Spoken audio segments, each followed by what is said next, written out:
इस सत्संग में उपस्थित परम प्रेम में श्री ठाकुर जी के पवित्र पंजाधारी कर्मीगण, दूर दूर से आए हुए भक्तिमती माताओं, गुरु भाइयों, बच्चों, सभी को मेरा हार्दिक राष्ट्र एवं जय गुरु।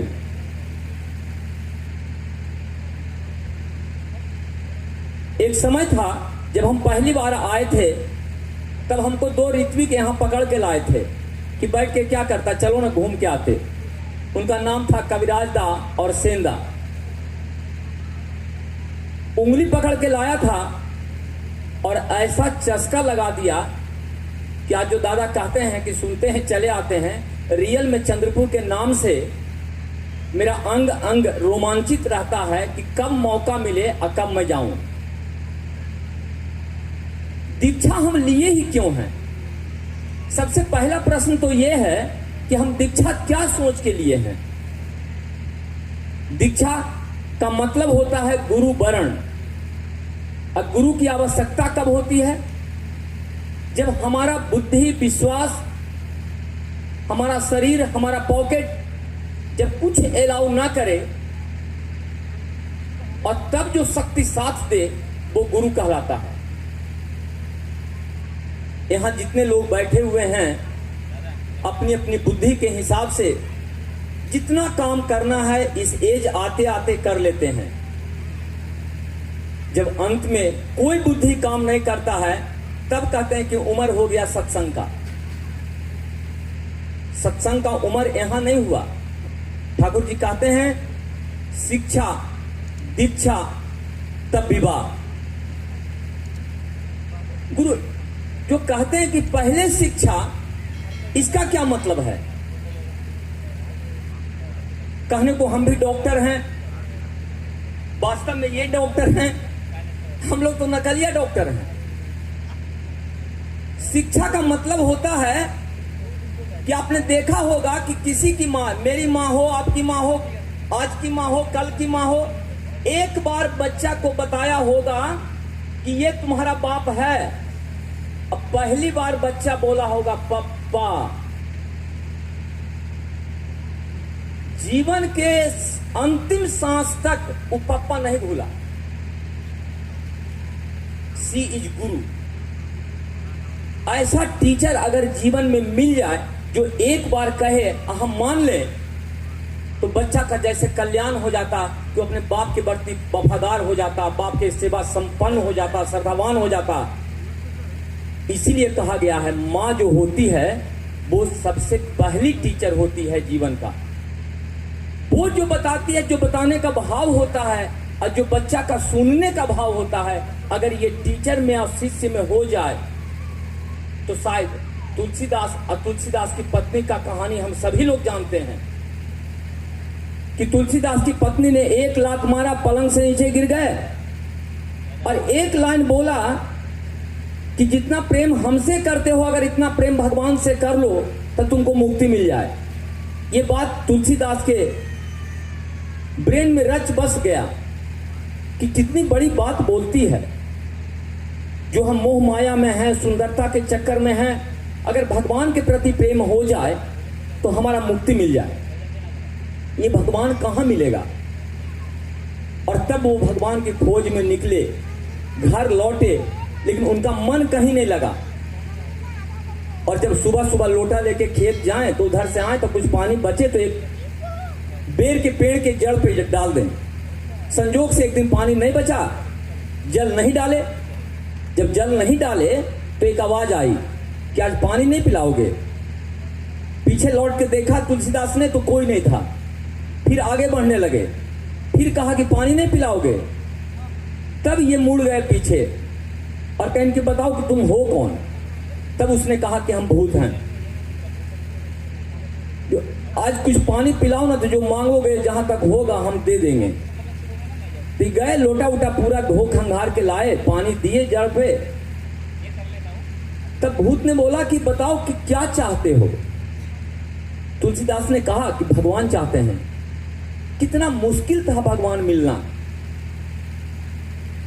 तो भूत ने कहा कि हमको तो इतना पावर नहीं है कि तुमको भगवान से हम दर्शन करा दें। अगर भगवान इतना हमको पावर होता तब निश्चित जानो कि हमको मुक्ति मिल गया होता, हम भूत नहीं होते, हमको कहीं आत्मा मिल गया होता और हम कहीं शरीर हम में चले जाते। लेकिन हम उपाय बता सकते हैं। और बताया कि बगल के गांव में रामलीला हो रहा है, आप जाओ और वहां जाकर के आप सबसे पीछे बैठना। जब सब कोई बैठ जाएगा तो एक कोढ़िया टाइप के आदमी आएगा, लत्ता उत्ता बांधे हुए, वो वास्तव में हनुमान जी हैं। जब सब उठ के चला जाएगा तो सबसे लास्ट में उठेंगे, तुम पैर पकड़ लेना कहीं जाके एकांत में, अब बोलना कि तब तक नहीं छोड़ेंगे जब तक भगवान से दर्शन नहीं होगा, तुम कराओ। यही हुआ। हनुमान जी ने कहा कि ठीक है चलो। चित्रकूट के घाट पे ले गए, कहें कि यहीं रहना, भगवान आएंगे तुम देख लेना। उजला घोड़ा पर राम और उजला घोड़ा पर लक्ष्मण आए, निकल गए। हनुमान जी बाद में आए, पूछे कि देखा? इन्होंने कहा कि नहीं। तो वही तो थे जो गए। तो कहा पहले बताता ना। तो ठीक है, एक काम करो, तुम चंदन यहां पर घिसो, जितना लोग आएगा उसको सबको लगाना। वही उसमें दोहा है कि चित्रकूट के घाट पर रहे संतन की भीड़, तुलसीदास चंदन घिसे, तिलक करे रघुवीर। अब जितना लोग आ रहा है तुलसीदास कर रहे हैं। जब राम लक्ष्मण आए तो हनुमान जी तोता बन के कहते हैं यही दोहा। तुलसीदास समझ जाते हैं कि यही राम है, और वो आराम से 5 मिनट तक सर पकड़ के अब पूरा तिलक लगाते हैं। तब कहते हैं कि मिल गया भगवान मिल गया। और उसी के बाद भगवान राम सपना में आके रामायण का लिखवाते हैं। तुलसीदास ने खुद नहीं लिखा रामायण, बल्कि राम ने लिखवाया है रामायण उनसे। इतना मुश्किल था भगवान को मिलना, लेकिन मेरा ये जन्म समझिए कि कितना अच्छे जन्मों के कर्मों का फल इकट्ठा हुआ है कि हमको साक्षात भगवान मिल गए बिना कुछ किए।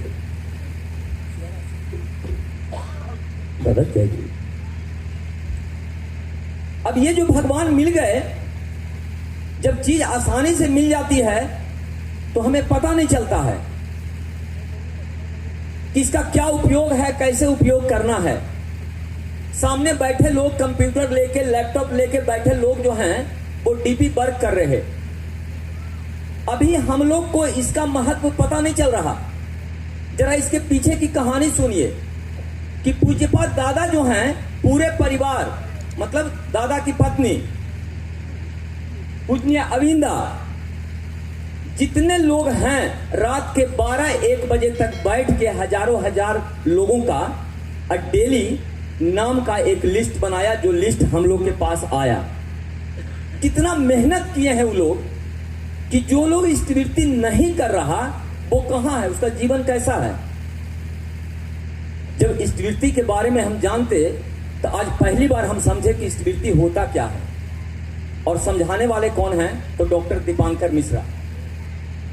डायबिटीज आज 15-20 साल से है। बार बार इनको कहते कि दवा छुड़वा दो। आज इन्होंने कहा कि दवा जो है डायबिटीज का वो स्थिवृत्ति है, इस सांस के साथ ही जाएगा। जिस तरह से स्थिवृत्ति हम नहीं छोड़ सकते, उस तरह डायबिटीज के दवा को भी छोड़ा नहीं जा सकता। समझ गए कि what is the difference between स्थिवृत्ति एंड मेडिसिन ऑफ डायबिटीज।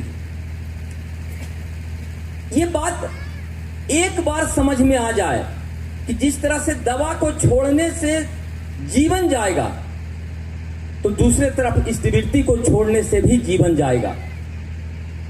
थोड़ी सी दुख दर्द आने पर इतना बड़ा लगेगा कि हम संभल नहीं पाएंगे, लेकिन वही स्थिवृत्ति अगर हम करते जाएं तो निश्चित रूप से बड़ा दुख, विपत्ति, आपत्ति जो होगा वो ऐसा छोटा होकर कट जाएगा कि हमें पता भी नहीं चलेगा कि ये मेरे पास आया था। हम निवेदन करते हैं सभी मां बहनों से, बार बार दादा इसके लिए अनाउंस कर रहे कि जो लोग का नाम अपडेट नहीं हुआ है, अपना जो स्थिवृत्ति जमा करते हैं वो रसीद लेकर के लोग के पास जाएं, जहां बैठते हैं वहां पहुंचे और वहां अपना नाम अपडेट जरूर कराएं। ये मेरे मालिक की इच्छा है, ये इन लोगों की इच्छा नहीं है। ये आप लोग को नहीं बुला रहे, इनको कहा गया है, पूज्यपाद आचार्य देव का आशीर्वाद है जो कहा गया है कि आप सबका नाम को अपडेट करो।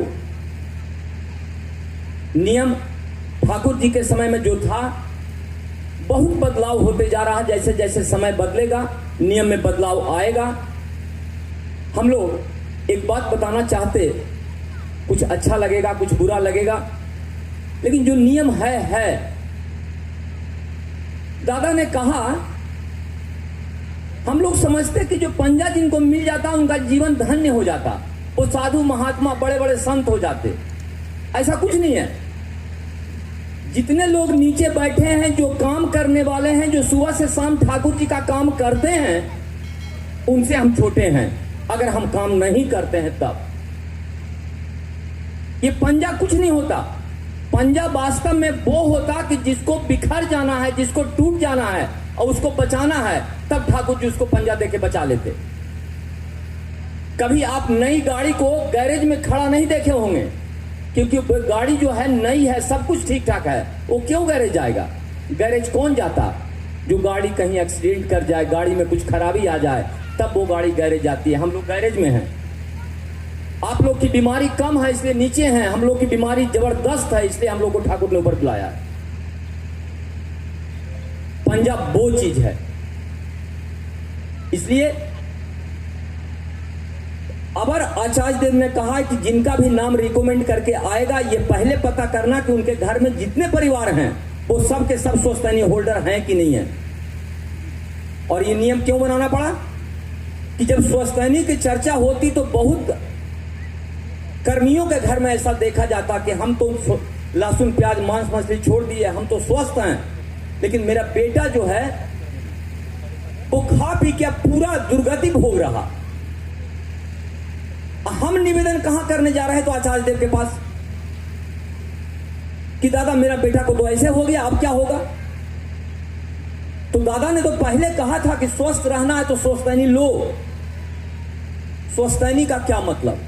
स्वस्थैनी का मतलब सिर्फ ये नहीं होता कि हम ब्राह्मण का बना चावल खाएं, ये नहीं होता। स्वस्थैनी हमारा टूट जाता कब? जब हमारे ब्रेन में ये विचार आता कि हमसे आगे कैसे डॉक्टर रंजित मंडल बढ़ गए। अगर ये विचार आ गया, ईर्ष्या आ गया, तो निश्चित रूप से मेरा स्वस्थैनी भंग हो गया। स्वस्थैनी टूट जाता कब? जब हम किसी को गलत रास्ते पे आगे बढ़ा दिए तब। स्वस्थैनी टूट जाता कब? जब हम पैसे के लिए किसी को गलत बात बता दिया तब। ठाकुर जी का 5 विधान, इष्टवृत्ति, जजन, जाजन, स्वस्थैनी, सदाचार। बिना सदाचार का आपका स्वस्थैनी का पालन नहीं हो सकता। एक एग्जाम्पल बताते, एक दादा ने कहा कि हमको जो कमी खला है वो हम बता देते, थोड़ा सा हमको भी खला है जो हम बता देते। इसी मैट पर ठाकुर जी का आसन है, इसी मैट पर ऋत्विक से लेके दीक्षित तक बैठे हैं, और इसी मैट पर हम जूता पहन के फोटो खींच रहे, और इसी मैट पर जूता पहन के हम आ जा रहे ठाकुर जी के आमने सामने। क्या ये सदाचार है? क्या हमको इसके लिए मना नहीं करना चाहिए? क्या हम इस स्कूल में सीखने के लिए नहीं आए? हम खाना खा रहे, जूता पहन के टहल रहे, क्या वो सदाचार है? हमारा स्वास्थ्य कैसे बनता? माँ के हाथ में, ठाकुर जी ने कहा कि माँ के हाथ में 2 लाल हैं। जब ठाकुर जी की बेटी शादी करके विदा हो रही थी, तो जब ठाकुर जी को प्रणाम करने गई तो ठाकुर जी ने अपनी बेटी को कहा, लेकिन सुनाया पूरे दुनिया के बेटी को। ठाकुर जी ने कहा कि तेरे हाथ में 2 लाल हैं, एक गोद का लाल और एक मांग का लाल। ये दोनों का जीवन तुम्हारे हाथ में है। तो कैसे है तुम्हारे हाथ में? तो अगर स्वस्थैनी होल्डर मां है और नाम करते हुए भोजन बना रही है, तो वो भोजन नहीं, वो प्रसाद बन जाता। और वो प्रसाद अगर तुम्हारा बाल बच्चा, पति, परिवार अगर ग्रहण करता है, तो निश्चित रूप से आप स्वस्थ रहते हो, निश्चित रूप से आपका ब्रेन शार्प होता है, डिसीजन अच्छा होता है, ठाकुर के प्रति लगाव होता है, क्योंकि ठाकुर का नाम किया हुआ भोजन है। ऋत्विक हम हैं, हमारी पत्नी की सोचतैनी नहीं है, उसको नाम से कोई मतलब नहीं है, खाना बना रही, गाली दे रही और वही खाना हम खा रहे। काहे को ऋत्विक और काहे को कर्मी, काहे को शुद्ध विचार और काहे को स्वास्थ्य। कितनी बड़ी बात ठाकुर ने छोटे छोटे बातों के माध्यम से कहा कि अगर आप दीक्षा लिए हो तो सोचतैनी ले लो। ये सोचतैनी लेने से क्या होगा? तो अभी डॉक्टर साहब हमारे बता रहे थे कि जो वेज नॉन वेज में क्या अंतर है, तो थोड़ा सा उस पर हम प्रकाश डालते हैं कि जो नॉन वेज खाने के लिए प्रकृति ने बनाया, उसका 2 दांत बड़ा कर दिया। कुत्ता, बिल्ली, शेर, बाघ, ये सब का 2 दांत बड़ा है, इंसान का 2 दांत बड़ा नहीं है। तो यहां से प्रत्यक्ष कराया कि किसको खाना है, किसको बचेगा, उसी के हिसाब से अंदर पार्ट डाला। लेकिन हम माने नहीं, इतना इशारा प्रकृति का हम समझ नहीं पाए। 40 वर्ष जब उम्र हो जाए तब हम बीपी नपाना शुरू करते, डायबिटीज चेकअप करवाते, हार्ट चेकअप करवाते। और हार्ट जब जैसे ही कोई बीमारी निकला, टेस्ट हुआ, डॉक्टर कहा कि अब मीट खाइएगा तो जीवन नहीं बचेगा, तो एकदम नहीं खाना है डॉक्टर साहब, रस होना है, तो डॉक्टर कह देता कि रसा खा लो। लेकिन सोच लो कि जैसे जैसे खाओगे वैसे वैसे तुम्हारा जीवन घटते जाएगा। अब इंसान तुरंत मान लेता। गुरु आते ही कह दिया कि मांस मछली मत खाओ। और इसका जो एग्जाम्पल हम कोविड में देख लिए कि चाइना से कोविड शुरू हुआ। क्यों शुरू हुआ? वहां 220 तरह का मीट और मछली वहां परोसा जाता।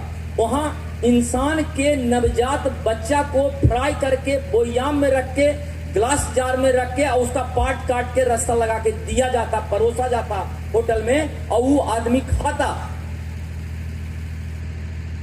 आप सोच लो कि मांसाहारी का कोई लिमिट नहीं है, कहां तक बात जा सकती। और हम उस पथ पर अग्रसर हैं। ठाकुर ने इसलिए मना किया कि आप मांसाहारी छोड़ दो। लेकिन हम अभी उम्र नहीं हुआ, अपने मान भी गए, अपने सोचतैनी ले लिए, बचवा लगी ले जा रहे हैं मछली थोड़ा सा, ये बचवा को अच्छा लगता। इसका मतलब है कि हमको भी विश्वास नहीं हुआ। हम सोचतैनी ले जरूर लिए, मेरा मन मान नहीं रहा, मन को मार रहे खाली। बचवा को जैसे ही खिला रहे, इसका मतलब मन को मान रहे। अब ठाकुर जी ने एक एक्सपेरिमेंट किया, उन्होंने प्रूव किया कि क्यों छोड़ना चाहिए। वो जानते थे कि सो कॉल्ड पढ़ा लिखा जितना डॉक्टर इंजीनियर आवेगा यही पूछेगा कि क्यों छोड़ना चाहिए। तो हम जो मांस मछली खाते, ये सोच के खाते कि इसमें प्रोटीन की मात्रा है, बाल बच्चा खाएगा, स्वस्थ रहेगा।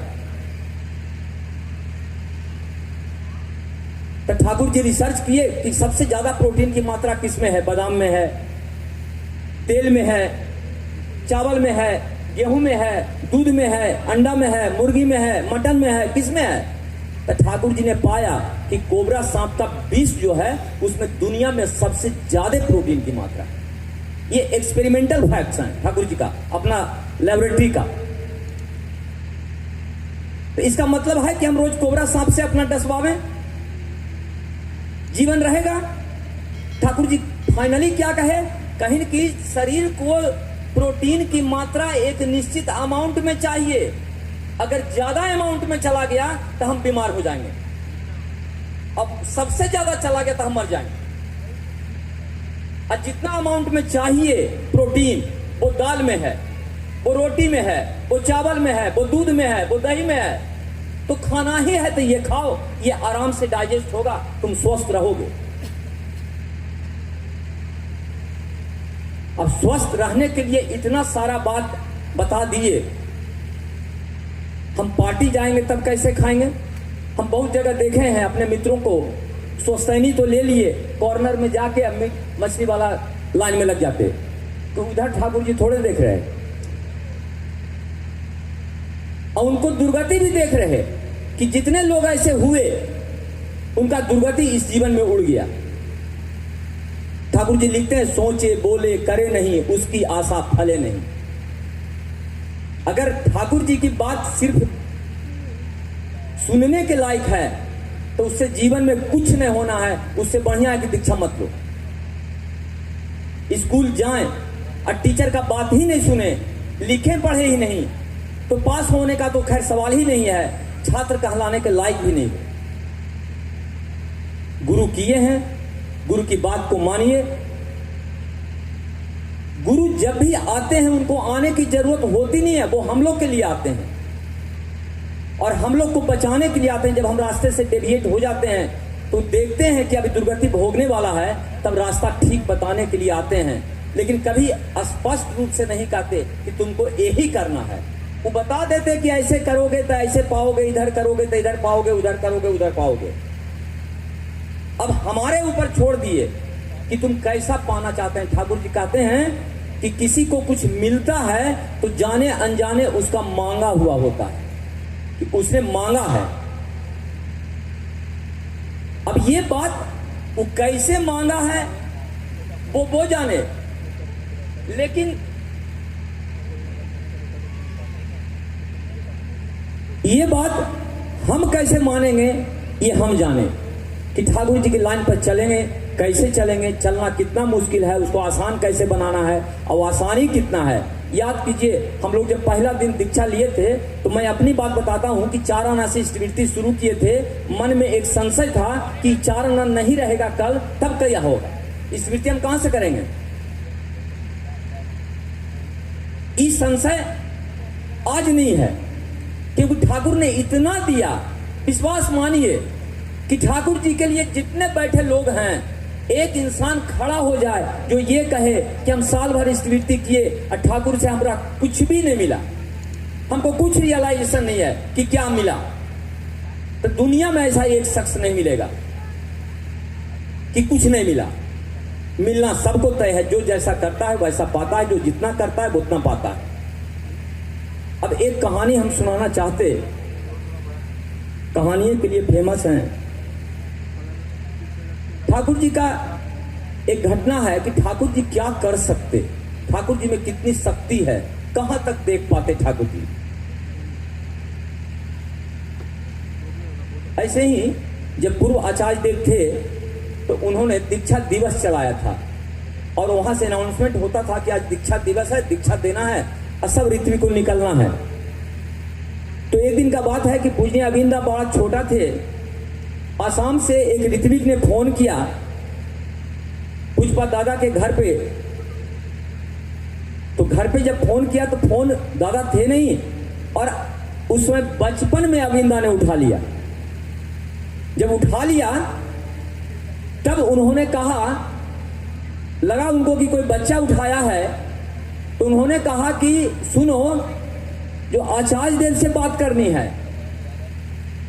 तो इन्होंने कहा कि बोलिए, वो बाथरूम में हैं, जो बोलना है बोलिए, हम बोल देंगे। तो उन्होंने कहा कि आज दीक्षा दिवस है, एक को आदमी नहीं मिला दीक्षा देने के लिए, जो क्या करें, यही पूछना था। छोटा सा उम्र में पूजनीय अविंदा कहते हैं कि जब भी आश्रम फोन करो तो अपना लैंग्वेज माइंड करो। यहां कोई छोटा नहीं है, सब बड़ा है। और जहां तक दीक्षा की बात है तो तुम पीछे पलट के देखो, अविंदा कहां है, देवघर में, और फोन पर कह रहे हैं कि तुम पीछे पलट के देखो, 4 गो आदमी खड़ा है दीक्षा लेने के लिए, जाओ पहले उसको दीक्षा दो। जब वो पलटते हैं ऋत्विक तो देखते हैं कि सही में 4 गो आदमी खड़ा है। जब वो पूछते हैं कि क्या बात है, तो बोला कि दीक्षा लेना है। घोर विस्मय हुआ। ठाकुर जी के समय की बात नहीं है, ये पूर्व आचार्य देव के समय की बात है कि कौन कहां देख रहे हैं, वहां मालिक क्या कर रहे हैं, क्या सेटलमेंट कर रहे हैं। ठाकुर जी से एक भक्त ने पूछा कि ठाकुर, हम लोग जब आंख बंद करते हैं, ध्यान करते हैं, तो आपको देखते हैं, आप चादर ओढ़ के जब मेडिटेशन करते हैं, आप किनको देखते हैं। ठाकुर जी ने कहा, अरे हम किसी को नहीं देखते हैं, हम ये देखते हैं कि आज के 25 जीवन बाद तुम कहाँ रहेगा और तुमको कहाँ खुशी मिलेगी। ये हम कैलकुलेशन करते हैं। मतलब गुरु जो हम आज किए हैं ये मेरे एक जीवन के लिए नहीं है, मेरे बाल बच्चों के लिए नहीं है। आज क्या होता है, हम दीक्षा लिए, हमको गाड़ी चाहिए, हमको बंगला चाहिए, बेटी के ब्याह हो जाना चाहिए, बेटा के बढ़िया बहू आना चाहिए, हम इतने में उलझ के रह जाते। गुरु को बस अपना सुविधा संपन्न करने का एकमात्र सहायता कर लेते, और नतीजा क्या होता कि हम उतने गलत रास्ते पे बढ़ते चले जाते। इसलिए सभी माँ बहनों से मेरा एक ही निवेदन है कि अपने बाल बच्चों को संभालिए, अभी भी मौका है सबको। जैसे ही 12 साल का होता है उसको दीक्षा दिलवाइए, ठाकुर के काम में लगाइए, कुछ नहीं तो दिया बाती उसको साफ करवाइए और करवा के उसको पाठ करवाइए, सत्यानुस्मरण पढ़वाइए, नारी नीति पढ़वाइए, और ये कह के आप भी नरम दिल से उसको समझाइए ठाकुर कौन है, ठाकुर क्या कर सकता है, ठाकुर जो तुम चाहते हो वो देगा, जो नहीं चाहते हो वो भी देगा। इतना ही कह के ठाकुर जी के चरणों में हम सभी लोगों के लिए निवेदन करते हैं कि सभी लोगों का जीवन, सभी के परिवार का जीवन, सभी के दोस्त फ्रेंड सर्किल का जीवन अति उत्तम हो। ठाकुर जी के चरणों में इसी तरह से लगे रहें, ध्यान लगा रहे, और इसी तरह से सत्संग में आते जाते रहें, बाल बच्चों को लाते रहें। जय गुरु।